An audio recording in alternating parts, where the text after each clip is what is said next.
Hi, this is Zibby Owens, and you're listening to the award-winning podcast, Moms Don't Have Time to Read Books. I'm also the host of Moms Don't Have Time to Lose Weight, and I'm the editor of the anthology, which you should run out and buy, called Moms Don't Have Time to, a quarantine anthology. All proceeds of that book go to COVID-19 vaccine research. And I'm the editor-in-chief of Moms Don't Have Time to Write, a new publication on Medium, and we're accepting submissions, so please send your personal essays there. And if all that isn't enough, you can follow me on Instagram at Zibby Owens, and my website is zibbyowens.com. Okay, now back to this amazing podcast. Jenny Lawson is the author of Broken in the Best Possible Way. Jenny is an award-winning humorist known for her great candor in sharing her struggle with mental illness. She lives in Texas with her husband and daughter and was constantly, quote, buying too many books, which she insists is not a real thing, so she decided to skip the middleman and just open her own bookshop, which also serves booze because, as she says, books and booze are what magic is made of. She has previously written Let's Pretend This Never Happened and Furiously Happy, both of which were #1 New York Times bestsellers. She also wrote You Are Here, which she says inexplicably made it onto the New York Times bestseller list in spite of the fact that it was basically a very fun coloring book. She would like to be your friend. I can't even read this. Forget it. As she says, she realizes this whole paragraph is precisely the reason she shouldn't be allowed to write her own bio. Thank you, Jenny. That was just a perfect foreshadowing of the hilarious and awesome conversation we had.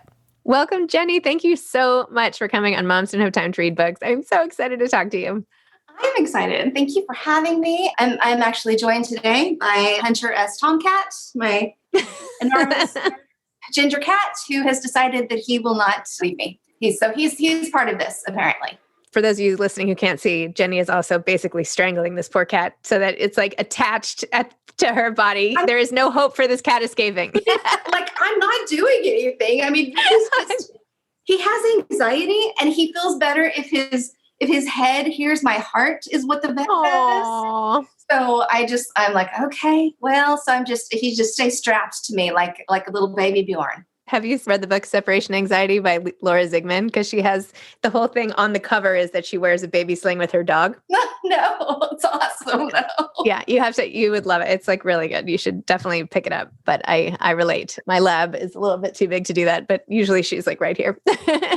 Okay, so you are the Bloggess. You have this blog you've had forever. You own a bookstore. You've written multiple best-selling books with your brain just on the page, which I love, right? It's like all the inner thoughts and feelings, which I identify with so much. How did this whole thing start? Take me to the beginning, and then we'll talk about your book. Let's see. So it started when my daughter was maybe 2, and now she's 16.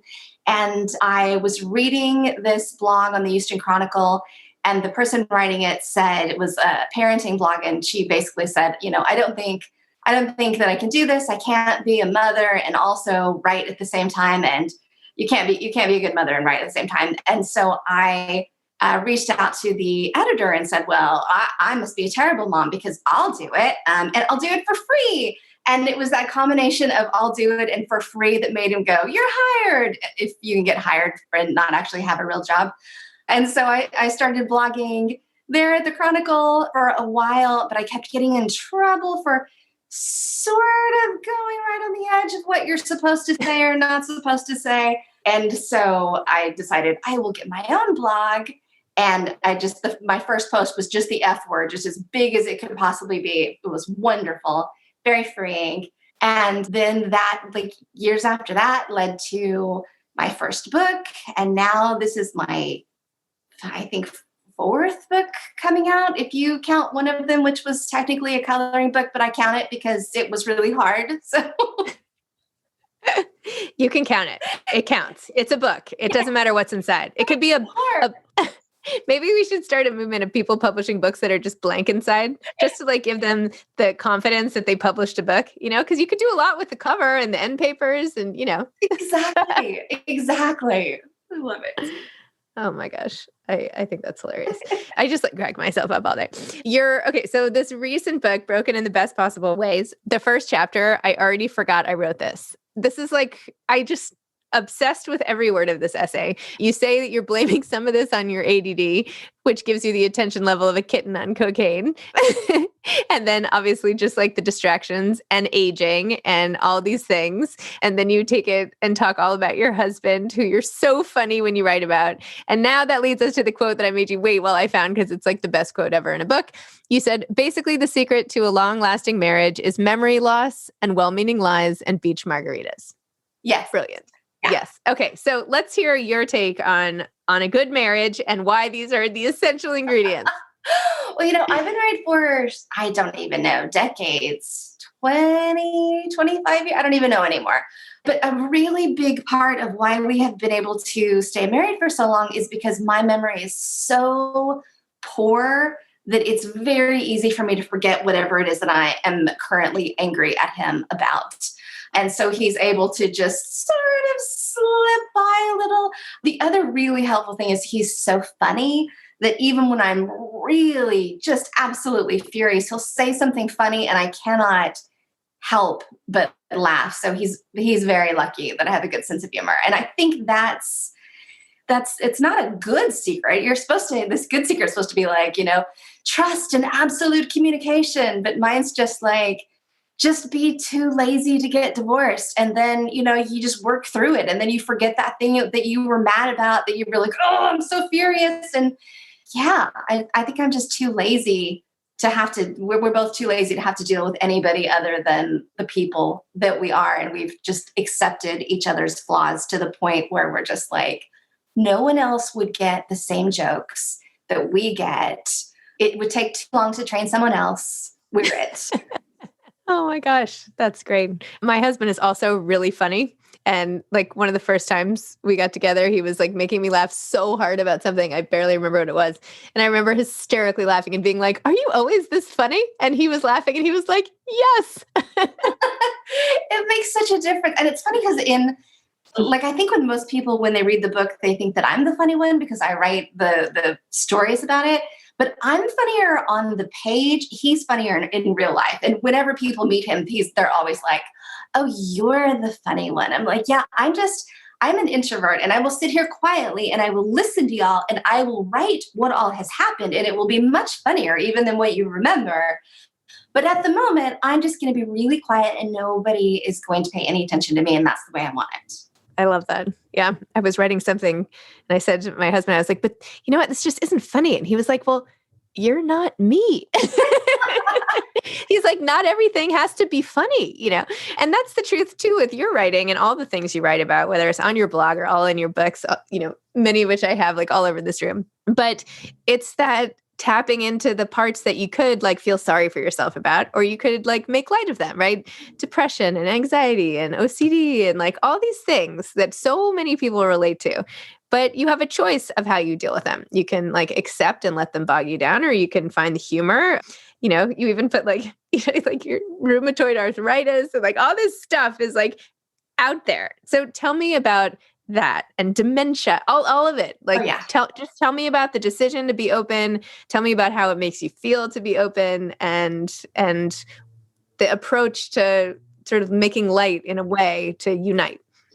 So it was not that far into my blogging that I realized that I was basically creating this false history because whenever I would get into a depression, and for me, depression typically will last like up to a week. And when I have it, it's a feeling of just uncomfortably numb and complete exhaustion and inability to focus. And so on those weeks when I absolutely could not function, I would have these other posts that were written that I knew that I could slip in. And people would respond on the blog and be like, oh my gosh, you're so funny. And there was this terrible cognitive dissonance that came with that, of having people be like, you're so funny, you're great. And inside I'm like, I am a failure and I haven't taken a shower in 4 days and I am failing so miserably. And so I finally was like, I'm just gonna be honest about this. This was, maybe 12 years ago, maybe longer. And I thought it would scare people. And instead, I had all of these people who were like, me too. And I thought it was just me. And what was really amazing is over the years after that, I would get all of these emails from people who would say that they had been actively in the process of planning their suicide and decided to stop and get help, not because of what I wrote, but because they saw thousands of people in the comments saying, me too. I also feel worthless. I also feel like my family would be better off without me. And they realized, well, that can't be true. And they realized, well, if depression is lying to them, maybe it's lying to me too. And so maybe I deserve to try to give myself help. And so what's really wonderful is there are all of these people who just left these anonymous comments saying, me too, I feel the same way. And they saved people's lives. Like there's sons and daughters and mothers and fathers who are alive today. And these anonymous people who are struggling have no idea that they saved people's lives. And I just think it really speaks to how wonderful it is when we can share our struggles and realize that we're not alone.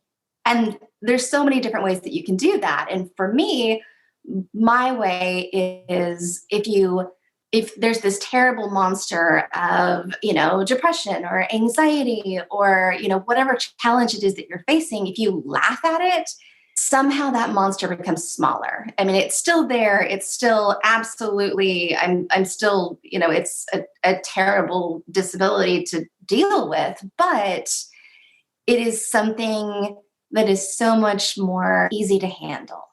That's excellent advice. And, even with all the grief in the world, like these days in particular, and the time that we're living through, I feel like humor is one of our only weapons against the current fight. It's like we have very few at our disposal and this whole past year.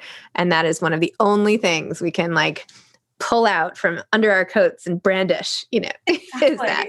Exactly. It's like, it's one of the only weapons still in the toolbox that is still consistently working for me. So I keep coming back to it. I'm like, okay, if I can just find a way to laugh through this. And the other thing is, there's, especially when it comes to depression, I mean, when I'm in a deep depression, there's not a time when I'm like, well, if I just watch something funny, that'll take me out. I mean, I know that's not going to work for me.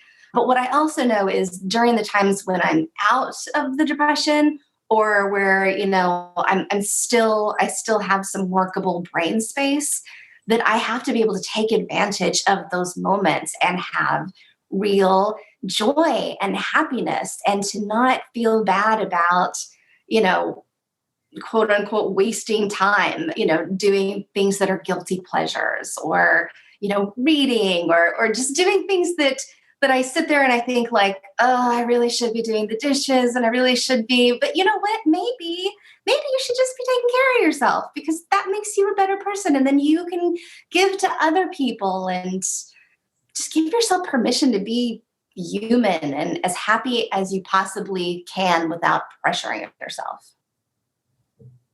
I could not agree more. And the fact that you called reading a guilty pleasure, right? My whole, I'm trying night and day to change that point of view, that reading is actually essential and should be a part of the fabric of our everyday lives. In fact, it makes every other part better the more you read. And those escapes don't have to be, lounging around and, on the beach for a 7-day vacation, right? It can be 12 minutes in a chapter of a book like yours even, or somebody who might need, whatever you need at that time, whether it's relating or empathizing or complete escapist fan fiction, whatever your treat is. I don't know. I think that some of these things we relegate to the wish list. That's what makes life worth living. And life is short. And why wait? What are we waiting for? Exactly. And, I there's so many times that I look back, at the one of the greatest things that I've done in my life. And so often I think of the books. I think of when I was a kid, my mom and my grandmother and I and my sister, we would all go to this little RV camp, and we would spend a week there and we would just read books. That was the entire thing. And I remember all of the men in my family were like, but why do you have to leave the house to read books? And they're like, because that's the only way we can escape from feeling like we need to be doing other things. But this whole week, that's all. And every single day, it was so quiet. And we just sit in the RV, in the camper, and we all had our big stacks of library books. And it seems so ridiculous now to be like, some of my favorite memories ever are these vacations that were just about the books. That's it. Yep, totally. I'm planning this whole retreat, like a Moms Don't Have Time to retreat. I just decided like yesterday or something. And it's just so people can get away and sit and read. And like maybe they meet some authors and have some good panels if they want, or maybe they just like sleep and read. And that's like the best thing ever. Oh like, my God. Right? It hit, like, honestly, reading has saved me over this quarantine. I'm naturally reclusive. So this kind of feels like it was like a marathon that I had been preparing for my whole life, but I still wasn't super prepared for it.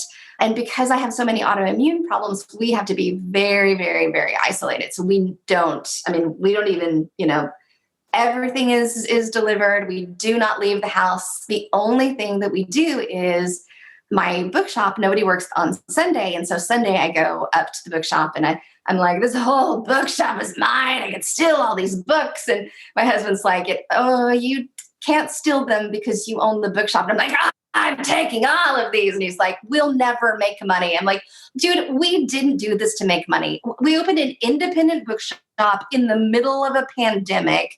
There's no way this is ever going to make money. But it has saved me because I just come home with these stacks of books and I get to go into these different minds and escape mine, which is so great. It's such a wonderful reset. I couldn't agree more. I feel like everything you're saying, I'm like, me too. And this must be getting very annoying, but I'm just like, right before the pandemic, literally looking at like spots to open an independent bookstore in New York City, which I did the math and I was like, wait a minute, how is any independent bookstore still in business? This is like completely impossible. Like this isn't even like close to possible to being profitable. I would have to like, rent a closet in like, if somewhere far away from, where I would want to have a bookstore. Anyway, so I was like, well, I can't do that right now. Plus it's going to take so much time, right? I was imagining, and I'm curious to know from you, like, and I guess you don't have to go in, well, it's a pandemic and all the rest, but I was thinking you had to be in the shop a lot and I would want to like micromanage everything the way I tend to do. And did I have time for that? So so you're basically living out my dream. What is it like to own an independent bookstore? It is really wonderful. I'm really lucky. Elizabeth Jordan is our general manager. And so she's there day to day and she does like all the stuff where I say like, what am I doing? How do I do this? And she's like, you know what? I got it. Okay. It's okay. And so I can just send her like, I like this and I like this and these books are great. And she's like, okay, yes, we will stock that. Let's do the inventory. Let's do it. So that was very helpful. We are actually, I want to say Nowhere Bookshop is probably, I need to check with Guinness, probably the longest running bookshop that has literally never opened its doors to customers because I don't think it's safe enough.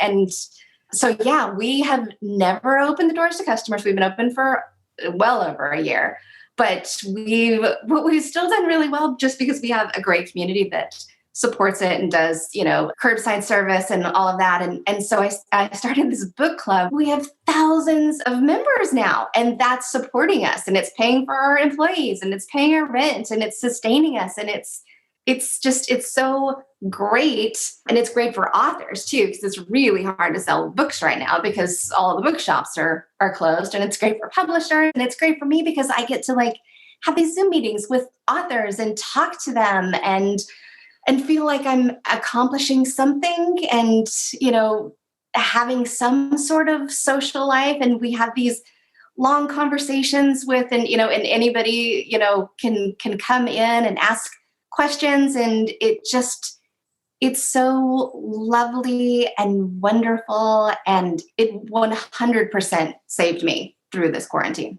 Once again, I'm like, I did the same thing.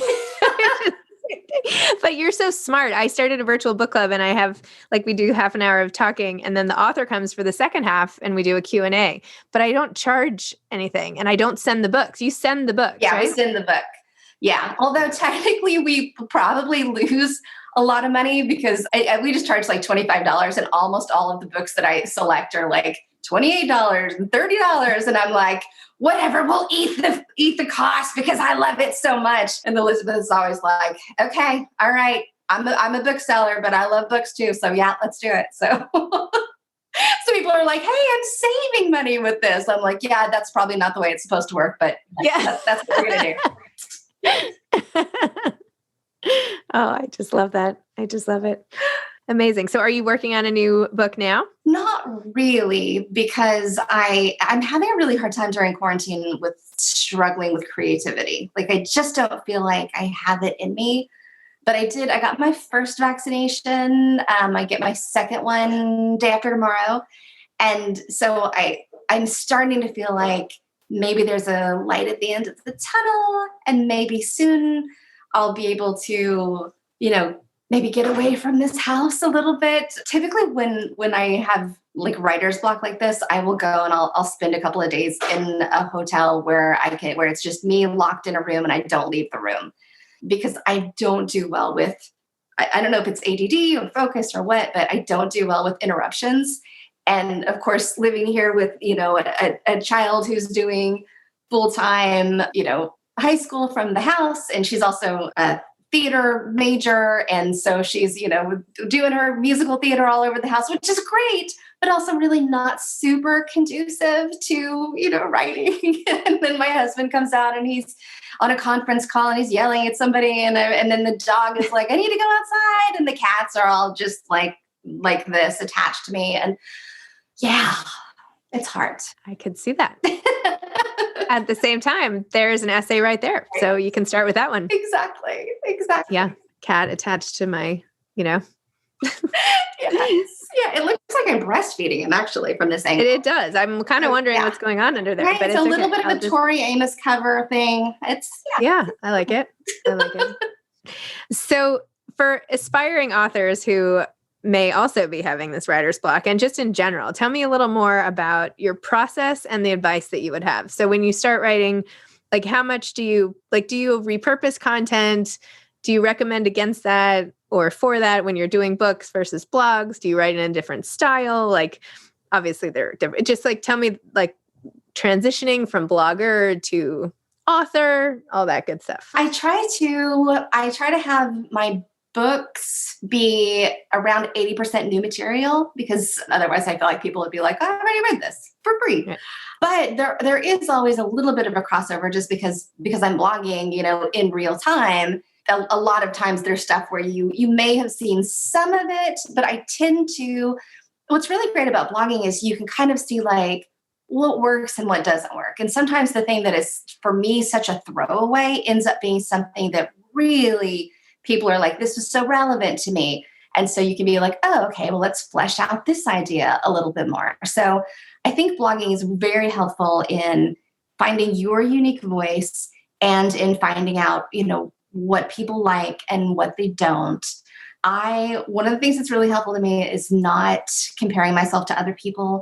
It takes me years and years to write each book. And so I have friends who it really feels like they wake up in the morning and then by the evening they're like doing first edits on my, new novel. And I'm like, how? Like I wrote one paragraph today and then I deleted it because I hated it. So I don't compare myself to other people. One of the things that I found that was very, very helpful is because it feels like such a slow process for me, I will put a Post-it up on the wall for every single chapter that I'm going to do. And then on each chapter, it has like a tiny little synopsis of like, don't forget to put this, this, and this. And then I will have a little percentage done. And so every day I can come in and be like, okay, well, this chapter was only 19% done, but now I can scratch that out and change it to 20%. And it's such a small thing, but it's still, you can feel like you're doing something every single day. And it's sitting there, it's always on your wall. You're always kind of walking past it and sort of thinking about it. The other thing that I found was really helpful for me, because I have really severe ADD or AD, what is it? inattentive-based ADHD. I don't know. They've reclassified it in the like mental health, whatever, but I just say ADD because that's what it used to be.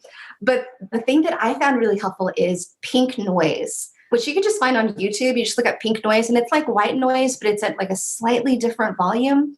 But there's something about it that helps you to get rid of all of the background noises, like people with ADD, like fluorescent lights you can hear, and you can hear lots of things that really kind of mess with your head a little.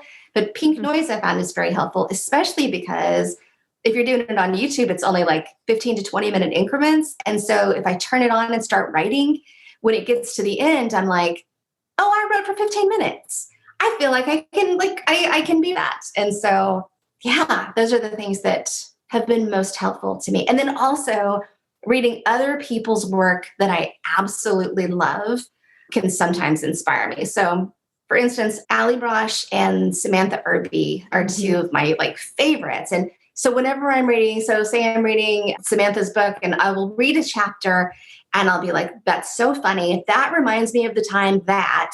And so many of my chapters are really like in response to other people that I've read their book and I've been like, I'm going to tell my story about, and it's like our books are talking to each other. And you would never know that, but yeah. I always tell Samantha, I'm like, you helped me write my book. Did she know that? That's a great way to think of it. It's like when I studied art history, like way back in the day, they're like, every painting is actually a conversation. And it's like basing it on the last one. I was like, no, it's not. These people are just like splattering paint or doing whatever.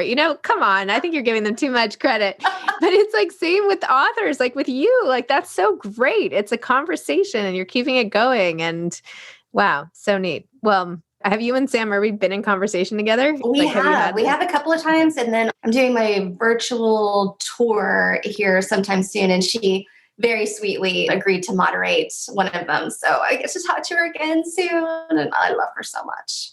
Oh yeah. Okay. I have to watch. Oh my gosh. She is the best. And I did it in conversation with Ali Brosh, which was really nice because we're both like pretty reclusive, and she even more so than I am. But when her book came out, she was like, can we do like an in conversation with? And I was so into it. And she was in her blanket fort and we just talked and visited.